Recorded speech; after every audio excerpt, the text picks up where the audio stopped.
Hey everyone, I'm Armor Gaming, welcome back to my channel and welcome to Monster Analysis. Up for analysis today is a light legendary monster known as Obsidiane.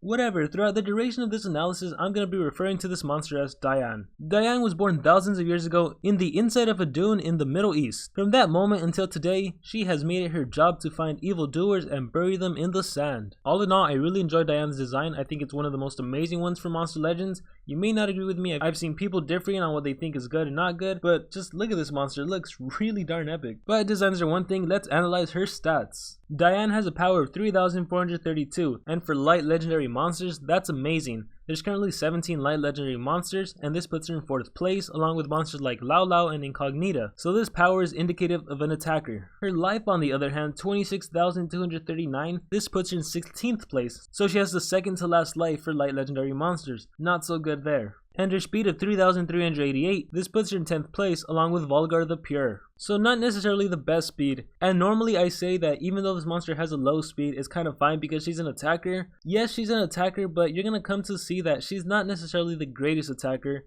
And I find myself a little hesitant to say that she's a decent attacker because she's really not all that great. But this is an analysis, so you can decide for yourselves at the end of the video. Her trait is immune to blind, and being a light monster, that is a good trait to have because almost every single light monster has either a skill that dazes or a skill that blinds. So having immunity to blind, which reduces the monster's accuracy by 50%, that is pretty good.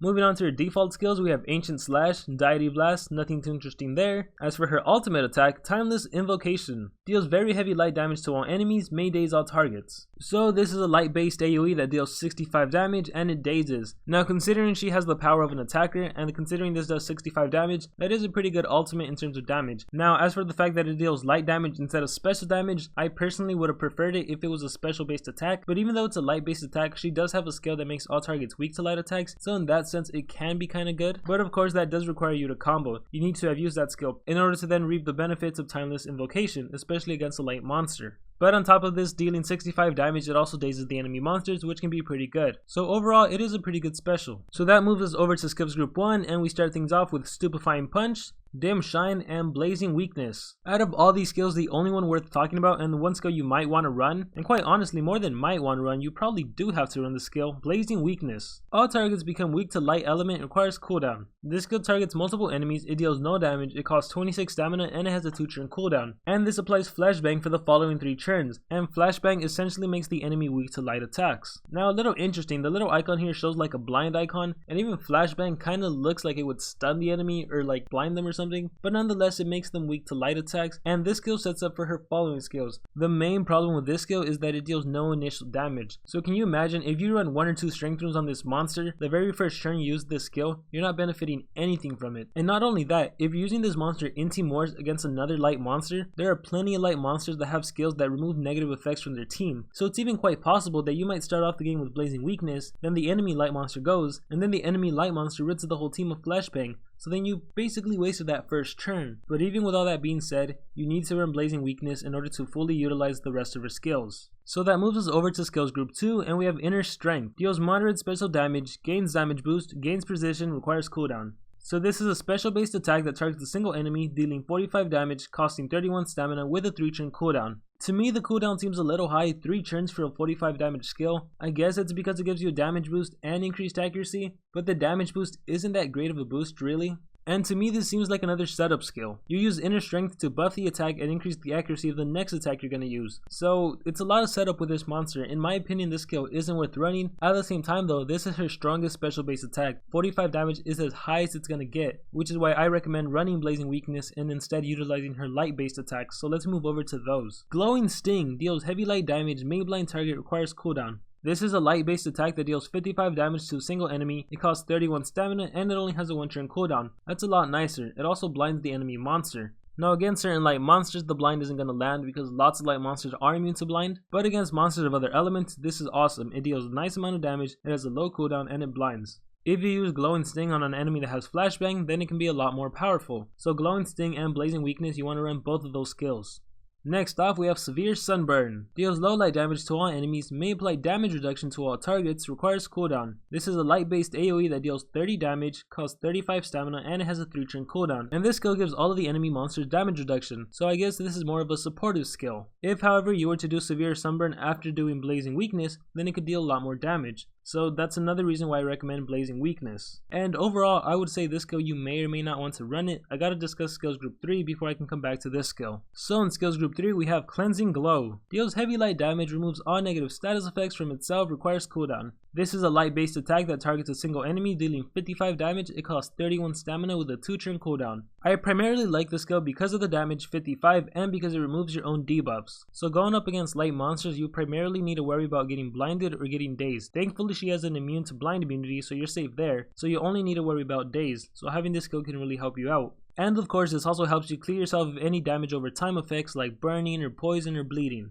So I personally do recommend this skill. Moving on to skills group 3 we have Sightless Revolt. Deals low light damage to all enemies, may blind all targets, requires cooldown. So this is a light based AoE that deals 30 damage to all enemy monsters, it costs 35 stamina, and it has a 3-turn cooldown. Now next to AoE Freeze, Stun, and Possession, AoE Blind is possibly the best thing you can do against the enemy monsters. Now I did already mention that there's lots of light monsters immune to blind, so you can argue the effectiveness of running this skill, especially in Team Wars. You might be better off just using Glowing Sting on the enemy monster not immune to blind. Instead of using Sightless Revolt, that's definitely an option, especially because a lot of Team Wars, and I've said this a number of times before, it's usually only 2 legendaries versus 2 legendaries. So if you're going up against an enemy, you know, let's say it's common, light, some other element, the light monster is immune to blind, the common's gonna die like in the first turn, so then if you're using an AoE blind, you're really only blinding one enemy monster and you're dealing only 30 damage, which is why in a number of situations you might not benefit from running this move. But at the same time, given the other skills to choose from, you may or may not want to use this skill. And lastly we have Power Within. May gain double damage, may gain precision, may gain haste, requires cooldown. So this is a self buff skill that costs 31 stamina and it has a high 4-turn cooldown, get double damage, increased accuracy, and that 40% chance to get haste. And I think that Power Within is a lot better than running Inner Strength. Yes, Inner Strength does that initial 45 damage, but all you get is a 50% damage increase and increased accuracy. At least with Power Within you get the full double damage, you get that same increased accuracy, and you get that slight chance to get haste. However, the main drawback to Power Within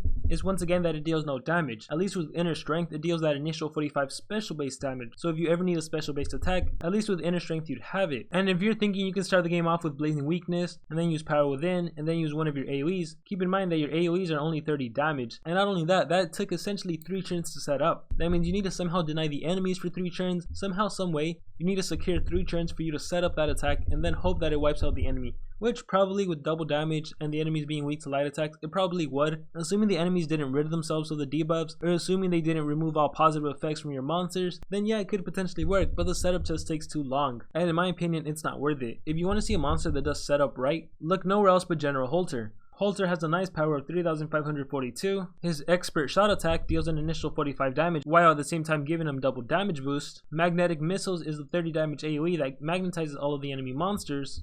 And then Bomb Rain is a 45 damage metal based AoE which will benefit from magnetized and you'll benefit from the double damage boost.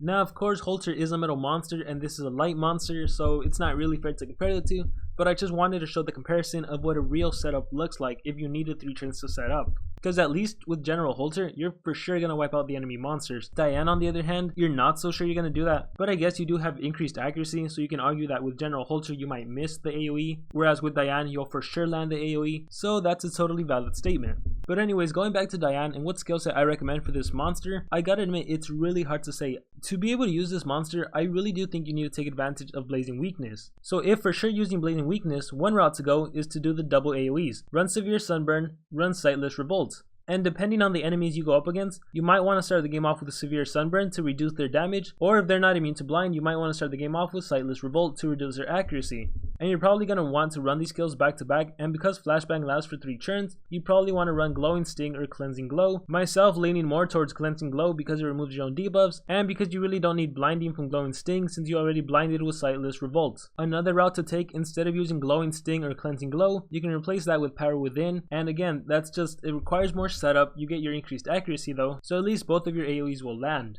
If you don't like that double AoE skill set, then you could go Blazing Weakness, Glowing Sting, Cleansing Glow, and then the final skill is honestly up to you. Power Within, you run into the same problem, it takes too long to set up.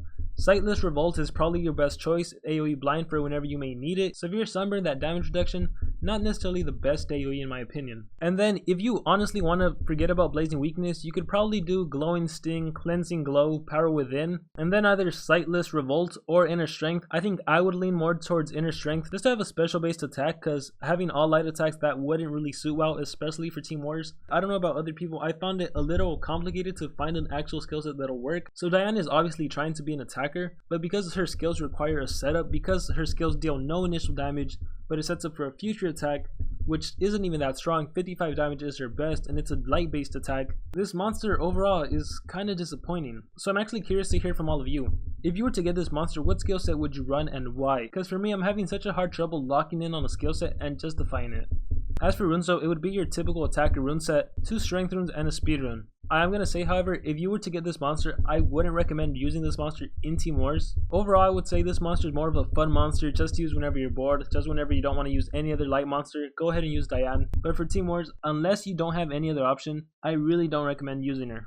If you're looking for a light attacker, you can look elsewhere. You can look at Lathe, you can look at Lao Lao. They have special based attack that deals 75 damage, 80 damage, and they have a high power.